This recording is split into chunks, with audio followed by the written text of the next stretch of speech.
Page 176, Chapter number 5. The Argumentative Indian. Amartya Sen, born on 1933.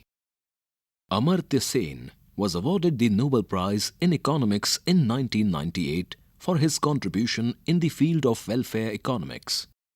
He is Lamont Professor at Harvard. This text forms the opening sections of the first essay in Sen's book of the same title, published in 2005. The subtitle of the book is Writings on Indian Culture, History and Identity.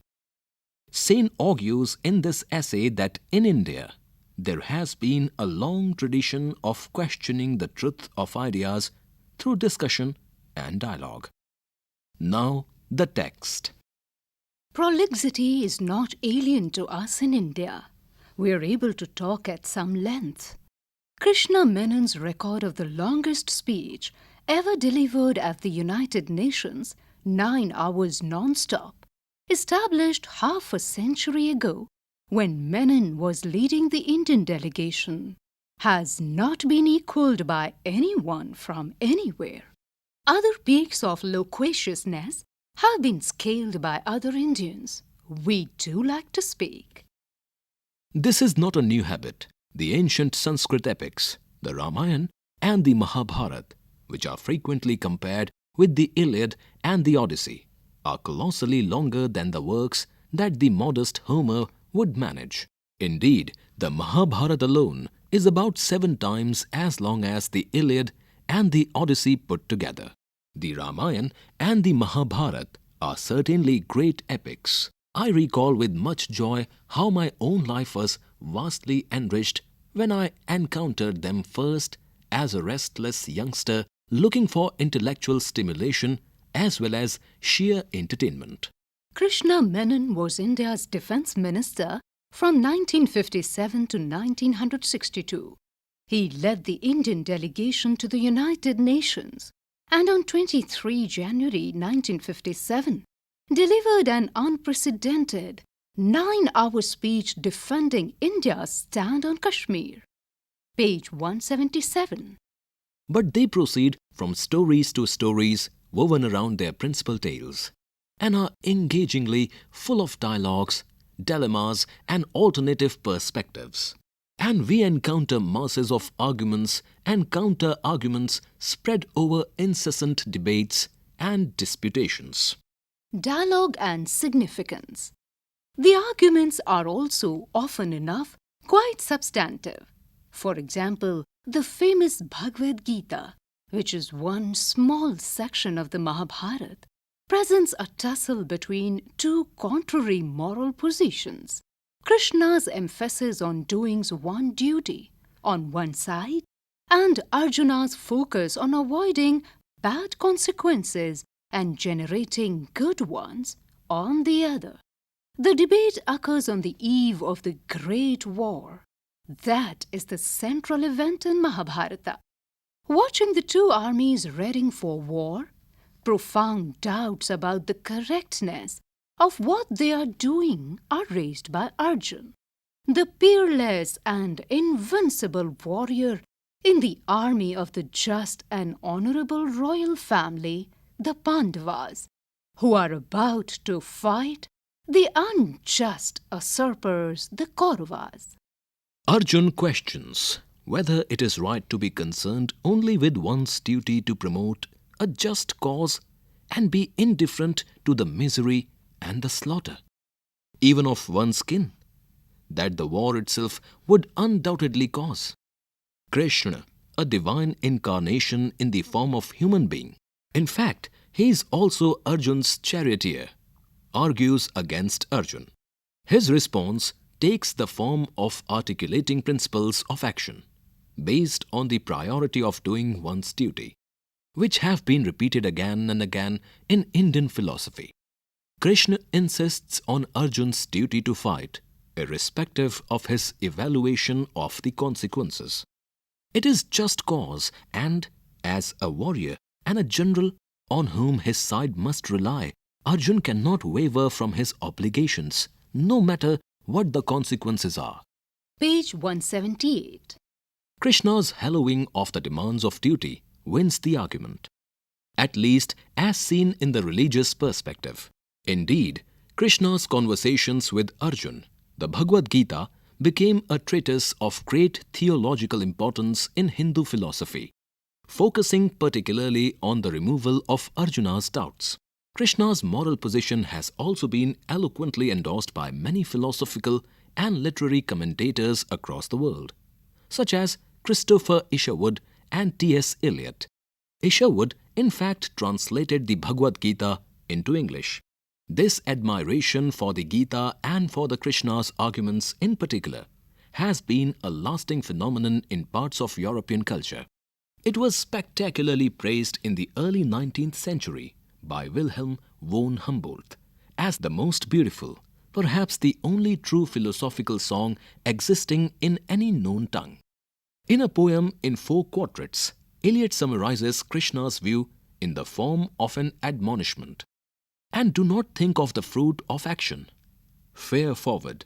Eliot explains, not farewell, but fare forward, voyagers. And yet, as a debate in which there are 2 reasonable sides, the epic Mahabharata itself presents sequentially each of the 2 contrary arguments with much care and sympathy. Indeed, the tragic desolation that the post-combat and post-carnage land, largely the Indo-Gangetic plain, seems to face towards the end of the Mahabharata. It can even be seen as something of a vindication of Arjuna's profound doubts. Arjuna's contrary arguments are not really vanquished, no matter what the message of Bhagavad Gita is meant to be. There remains a powerful case for faring well and not just forward. As a high school student, when I asked my Sanskrit teacher whether it would be permissible to say that the divine Krishna got away with an incomplete and unconvincing argument, he replied, "Maybe you could say that, but you must say it with adequate respect. I have presented elsewhere a critique, I hope with adequate respect, of Krishna's deontology, along with a defense of Arjuna's consequential perspective in Consequential Evaluation and Practical Reason." Journal of Philosophy 97, September 2000. J. Robert Oppenheimer, the leader of the American team that developed the ultimate weapon of mass destruction during the Second World War, was moved to quote Krishna's words, "I am become death, the destroyer of worlds," as he watched on 16 July 1945, the awesome force of the first nuclear explosion devised by man. Page number 179. Like the advice that Arjun had received about his duty as a warrior fighting for a just cause, Oppenheimer, the physicist, could well find justification in his technical commitment to develop a bomb for what was clearly the right side. Scrutinizing, indeed criticizing his own actions, Oppenheimer said later on, "When you see something that is technically sweet, you go ahead and do it, and you argue about what to do about it only after you have had your technical success." Despite that compulsion to fare forward, there was reason also for reflecting on Arjuna's concerns. How can good come from killing so many people? And why should I seek victory, kingdom, or happiness for my own side? These arguments remain thoroughly relevant in the contemporary world. The case for doing what one sees as one's duty must be strong. But how can we be indifferent to the consequences that may follow from our doing what we take to be our just duty? As we reflect on the manifest problems of our global world, from terrorism, wars and violence to epidemics, insecurity, and grueling poverty, or on India's special concerns such as economic development, nuclear confrontation, or regional peace, it is important to take on board Arjuna's consequential analysis, in addition to considering Krishna's arguments for doing one's duty. The univocal message of the Gita requires supplementation by the broader argumentative wisdom of the Mahabharata, of which the Gita is only one small part. Stop and think. Sane quotes Eliot's lines, "Not farewell, but fare forward, voyagers." Distinguish between faring forward, Krishna's position in the Gita, and faring well, the position that Sane advocates. 2. Sane draws a parallel between the moral dilemma in the Krishna-Arjuna dialogue and J.R. Oppenheimer's response to the nuclear explosion in 1945. What is the basis for this? Page 180. Gender, caste and voice. There is, however, a serious question to be asked as to whether the tradition of arguments and disputations has been confined to an exclusive part of the Indian population, perhaps just to the members of the male elite. It would, of course, be hard to expect that argumentational participation would be uniformly distributed over all segments of the population. But India has had deep inequalities along the lines of gender, class, caste and community, on which, more presently, the social relevance of the argumentative tradition would be severely limited if disadvantaged sections were effectively barred from participation. The story here is, however, much more complex than a simple generalization can capture. I begin with gender. There can be little doubt that men have tended, by and large, to rule the roost in argumentative moves in India. But despite that, the participation in women in both political leadership and intellectual pursuits has not been at all negligible. This is obvious enough today, particularly in politics. Indeed, many of the dominant political parties in India, national as well as regional, are currently led by women and have been so led in the past. But even in the national movement for Indian independence, led by the Congress Party, there were many more women in positions of importance than in the Russian and Chinese revolutionary movements put together. It also perhaps worth noting that Sarojini Naidu, the first woman president of the Indian National Congress, was elected in 1925, 50 years earlier than the election of the first woman leader of a major British political party, Margaret Thatcher, in 1975. The presidentship of the Congress Party was not by any means a formal position only. Indeed, the election of Subhash Chandra Bose, the fiery spokesman of the increasing and increasingly forceful resistance to the British Raj, as the President of Congress in 1938 and in 1939 led to a great inner party tussle, with Mohandas Gandhi working tirelessly to oust Bose. This was secured not entirely with propriety or elegance. Shortly after Bose's presidential address proposing a strict time limit for the British to quit India or to face a less non-violent opposition, the role of the Congress president in directing the party has remained important. In the general elections in 2004, when Sonia Gandhi emerged victorious as the president of Congress, she chose to remain in that position, rather than take up the role of Prime Minister. The second woman head of the Indian National Congress, Neeli Sengupta, was elected in 1933. Page 181. Earlier or later, these developments are products of relatively recent times. But what about the distant past? Women's traditional role in debates and discussions has certainly been much less pronounced than that of men in India, as would also be true of most countries in the world. But it would be a mistake to think that vocal leadership by women is completely out of line with anything that has happened in India's past.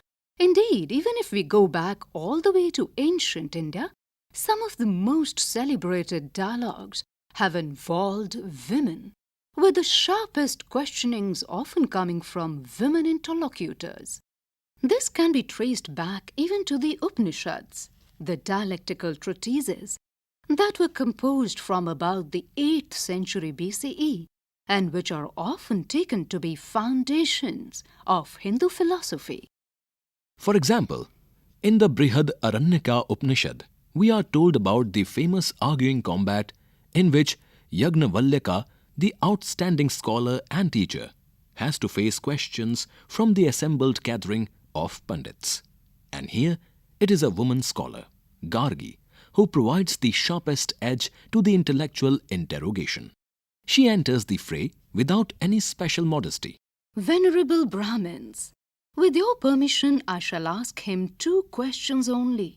If he is able to answer those questions of mine, then none of you can ever defeat him in expounding the nature of God. Even though Gargi, as an intellectual and pedagogue, is no military leader, in the mode, for example, of the Rani of Jhansi, another feminine hero, who fought valiantly along the mutineers in the middle of the 19th century against British rule, one of the great warrior queens of the world, as Antonia Fraser describes her. Her use of imagery is strikingly militant. Yagnavalkya, I have 2 questions for you. Like the ruler of Videha or Kasi, Benares, coming from a heroic line, who strings his unstrung bow, takes in hand 2 penetrating arrows and approaches the enemy, so do I approach you with 2 questions which you have to answer. Yajnavalkya does, however, manage to satisfy Gargi with his answers. I am not competent to examine the theological merits of this interchange and will refrain from commenting on the substantive content of their discussion. Page 182. Gargi acknowledges this handsomely, but again without undue modesty. Venerable Brahmins, you should consider it an achievement if you can get away after bowing to him. Certainly, none of you can ever defeat him in expounding the nature of God. Interestingly, Yajnavalkya's wife Maitreyi raises a profoundly important motivational question when the two discuss the reach of wealth in the context of the problems and predicaments of human life. In particular, what wealth can or cannot do for us. Maitreyi wonders whether it could be the case that if the whole earth full of wealth were to belong just to her, she could achieve immortality through it? No, responds Yajnavalkya. Like the life of rich people will be your life, but there is no hope of immortality by wealth. Maitreyi remarks, What should I do with that by which I do not become immortal? Maitreyi's rhetorical question has been repeatedly cited in Indian religious philosophy to illustrate both the nature of human predicament and the limitations of the material world. But there is another aspect of this exchange that has, in some way, more immediate interest.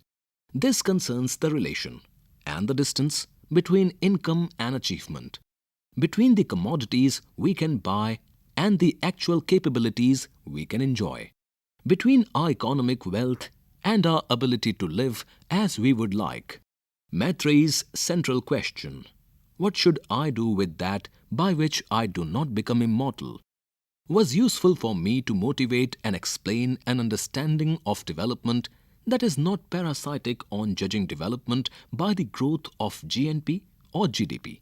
See My Development as Freedom, New York, Knopf, and Oxford, Oxford University Press, 1999, p.I.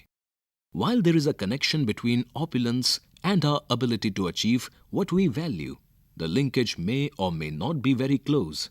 Maitreyi's worldly worries might well have some transcendental relevance, as Indian religious commentators have discussed over many centuries.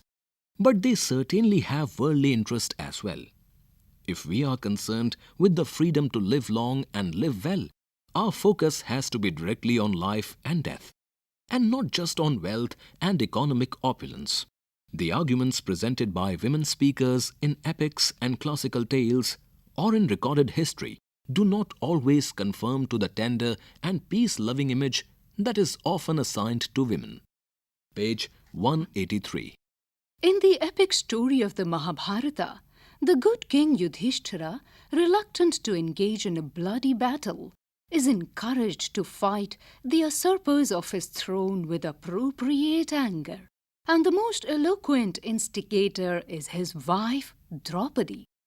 In the 6th century version of this dialogue, presented in the Kirata-Arjuna by Bharavi, Draupadi speaks thus: "For a woman to advise men like you is almost an insult, and yet my deep troubles compel me to overstep the limits of womanly conduct. Make me speak up. The kings of your race, brave as Indra, have for a long time ruled the earth without a break. But now, with your own hand, you have thrown it away, like a rutting elephant tearing off his garland with his trunk.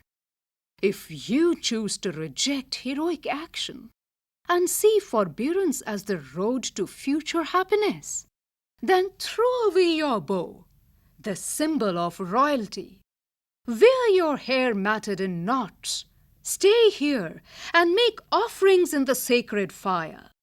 It is not hard to see which side Draupadi was on in the Arjun-Krishna debate, which deals with the later stage of the same sequence of events, by which time Yudhishthir had made his choice to fight rather than embrace the life of a local hermit, mockingly assigning to him by his wife with unconcealed derision.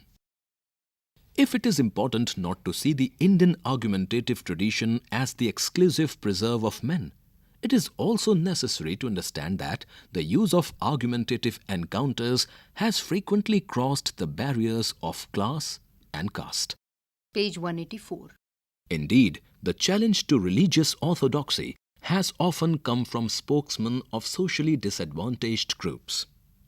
Disadvantage is, of course, a comparative concept when Brahminical orthodoxy was disputed in ancient India by members of other groups, including merchants and craftsmen.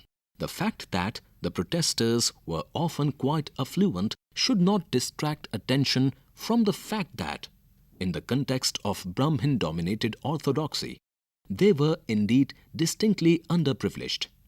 This may be particularly significant in understanding the class basis of the rapid spread of Buddhism, in particular in India. The undermining of the superiority of the priestly caste played quite a big part in these initially rebellious religion movements, which include Jainism as well as Buddhism.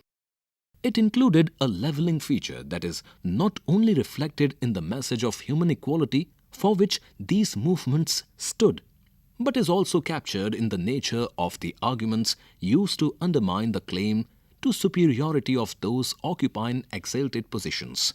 Substantial parts of early Buddhist and Jain literatures contain expositions of protest and resistance. Movements against caste divisions that have figured repeatedly in Indian history, with varying degrees of success, have made good use of engaging arguments to question orthodox beliefs. Many of these counter-arguments are recorded in the epics, indicating that opposition to hierarchy was not absent even in the early days of caste arrangements. We do not know whether the authors to whom the skeptical arguments are attributed were the real originators of the doubts expressed, or mere vehicles of exposition of already established questioning.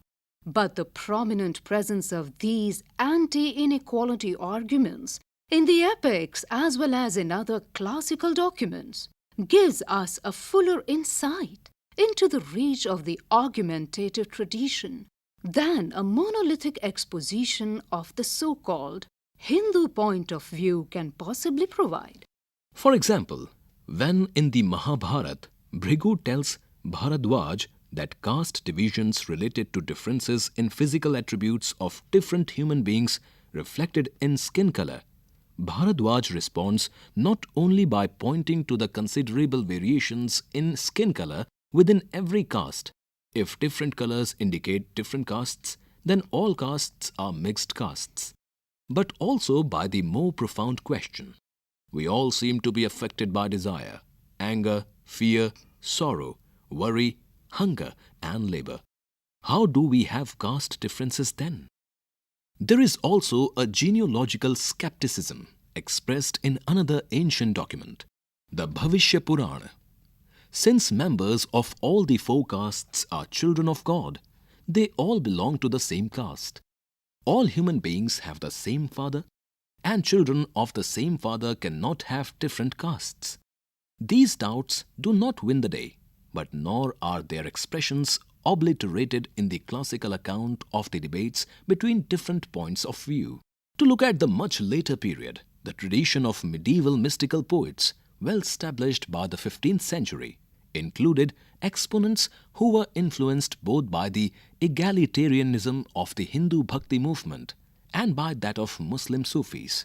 And their far-reaching rejection of social barriers brings out sharply the reach of arguments across the divisions of caste and class. Many of these poets came from economically and socially humble backgrounds, and their questioning of social divisions as well as of the barriers of disparate religions reflected a profound attempt to deny the relevance of these artificial restrictions. It is remarkable how many of the exponents of these heretical points of views came from the working class.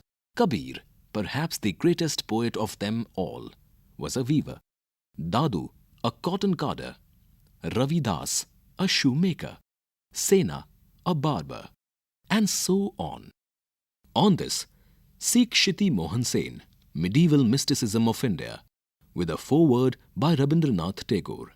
Translation from Bengali by Manmohan Ghosh, London, Lusac, 1930.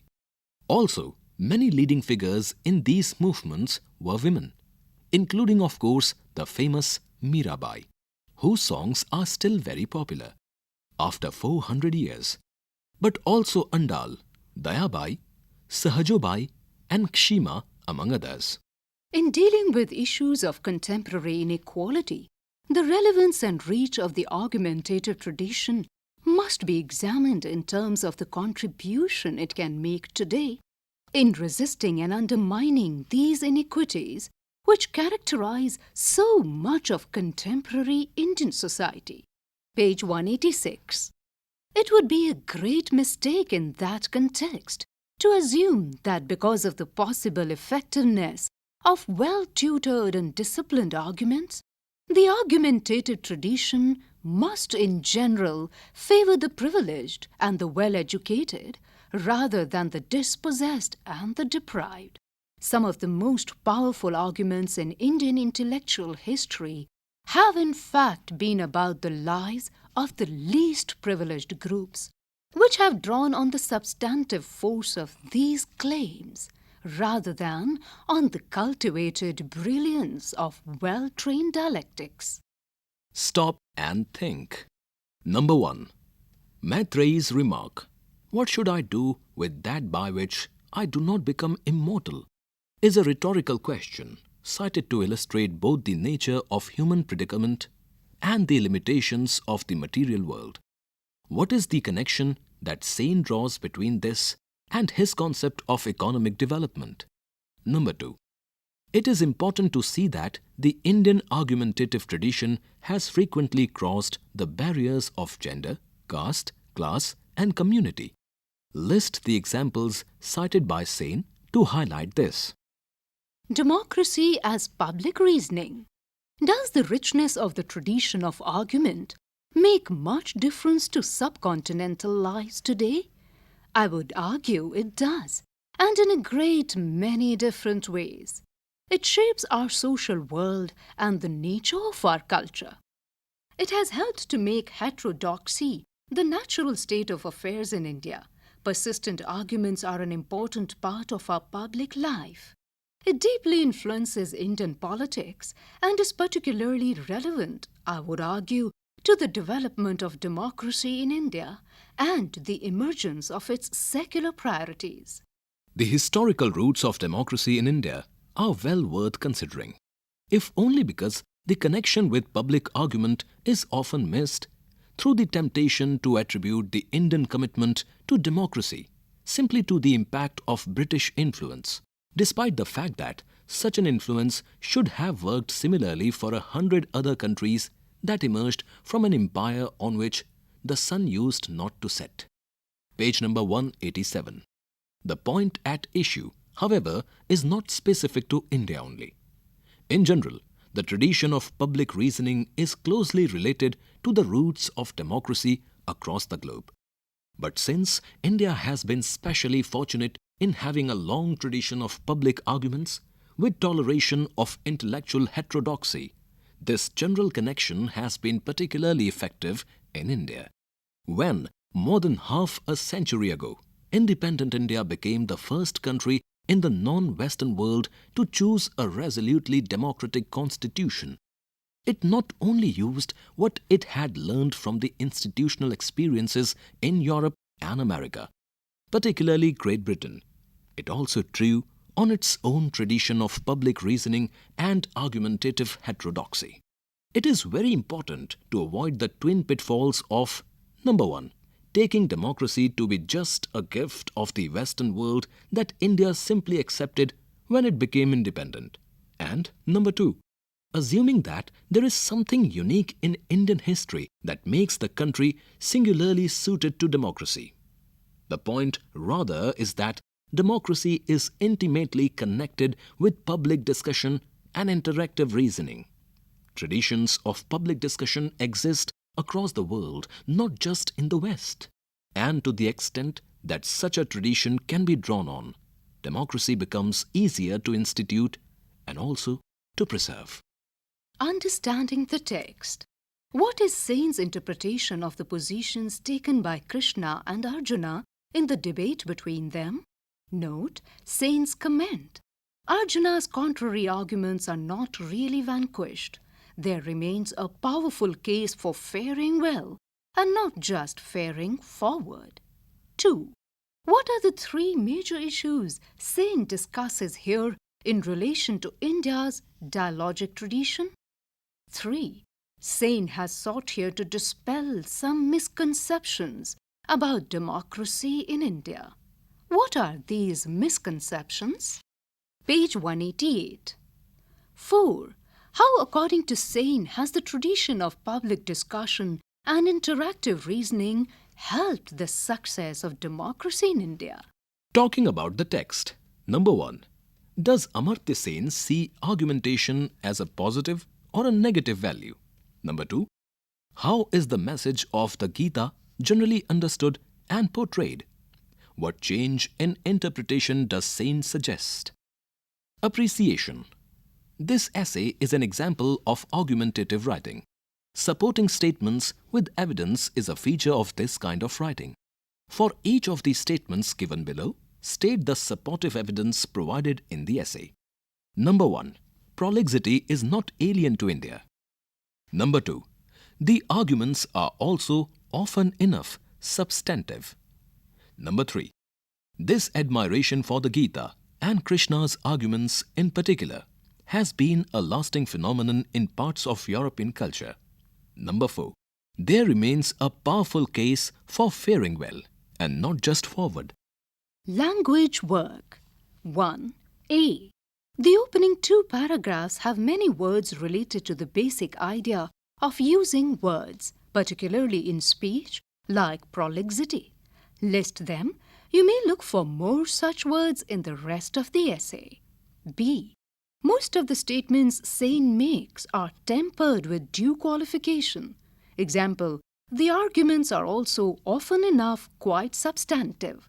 Pick out other instances of qualification from the text. Second, a noun can be the subject or object of a sentence. Notice this sentence. Democracy is a Western idea. In this sentence, democracy and idea are nouns. They are abstract nouns. Page 189. A noun is the simplest form of a noun phrase. A noun can be preceded by 1. An article or demonstrative, an idea, the idea, this idea, and or 2. An adjective, a Western idea. There can be more than one adjective or an adverb and an adjective, a quintessentially Western idea. 3. And or numerals and quantifying phrases, 3 very influential Western ideas, such a tradition. Quantifying phrases such as a few, some, one of the many. A noun can be followed by prepositional phrases and relative or complement clauses. There will be nouns and noun phrases within the prepositional phrase, as in traditions of public discussion. Third, noun phrases can also have phrases in apposition following the main noun. Notice the following sentence. The ancient Sanskrit epics, the Ramayana and the Mahabharata, are colossally longer than the works that the modest Homer could manage. The Ramayana and the Mahabharata add to the meaning of the main noun epics and are placed next to it. They are separated from the main sentence by commas. Notice the expansion here. The ancient Sanskrit epics, the Ramayana and the Mahabharata, which are frequently compared with the Iliad and the Odyssey, are colossally longer than the works that the modest Homer could manage. The relative clause, which are frequently compared with the Iliad and the Odyssey, that follows, adds more information to the epics. Fourth, parenthetical phrases or clauses may also follow the noun phrase. 1. This can be traced back even to the Upanishads, the dialectical treatises that were composed from about the 8th century BCE and which are often taken to be foundations of Hindu philosophy. The clause italicized here gives additional information about the noun Upanishads. Page 190. Task. Examine the noun phrase in these sentences from the text. The second woman head of the Indian National Congress, Neeli Sengupta, was elected in 1933. This concerns the relation and the distance between income and achievement. This may be particularly significant in understanding the class basis of the rapid spread of Buddhism, in particular in India. Suggested reading: Development as Freedom by Amartya Sen.